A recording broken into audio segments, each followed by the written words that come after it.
Torero, talking about 3D day game. Not being overly rigid, not keeping your head down and looking at the map, but realizing you're actually meant to be focusing on the territory, each individual scenario, each individual girl. It needs to be fluid, it needs to be flexible, don't be myopic, don't be binary. But if you're a beginner, if you're new to this or you're pre-intermediate, you haven't done 1,000 sets yet, think of the London Daygame model as linear. It has 5 steps, like the high five. Step number 1, you go up, you open. That means you don't hide your dick, you tell her what you want, intent. Step number 2, the hard one, you stack.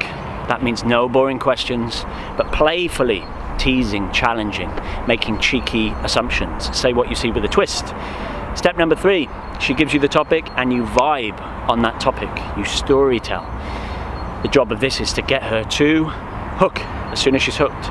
Step number 4, you get her to invest. You dial down your energy, you ground it. Stops the number flaking, it goes over 5 minutes ideally, and then either you take her on an instant date or step number 5, you close.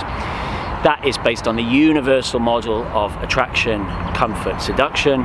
Attraction and comfort happening on the street, and seduction happening on the instant date bounce back, or on the first date, maybe the second date. Okay, you got it. Attraction, comfort, seduction, 5-step London Daygame model. I shouldn't have to teach this anymore. It's been out on the internet for ages. All right, let's say you've done a lot of Daygame. You've got a grasp of the model. You've kind of internalized it. You know the difference between flirtation, spiking, banter. You know the hook point, and you know the difference between that and getting her to invest, dialing it down, rapport, lower energy, not being a pickup artist.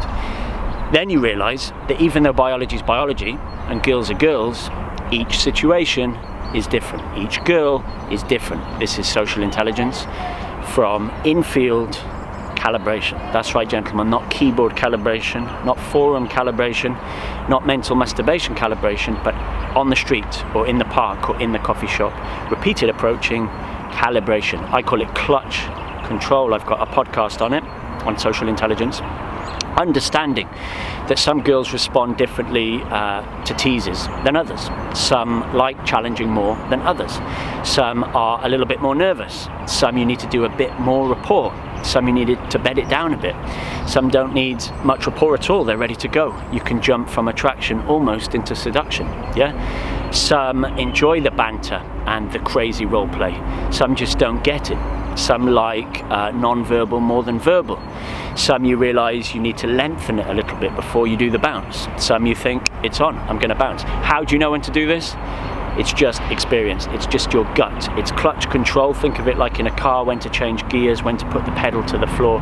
The more you drive, the more you ride motorbikes, the more you ski, the more you skateboard, you just get a sense of it. It's frustrating because you can't teach it. It's no use saying that to beginners.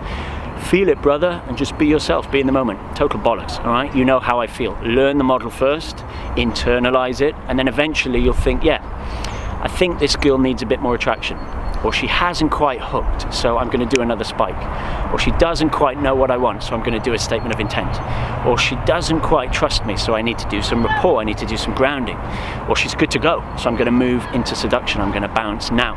That's called social intelligence, that's 3D Daygame. So don't confuse the map, which is the London Daygame model, the universal seduction model, with the territory, which is infield pickup.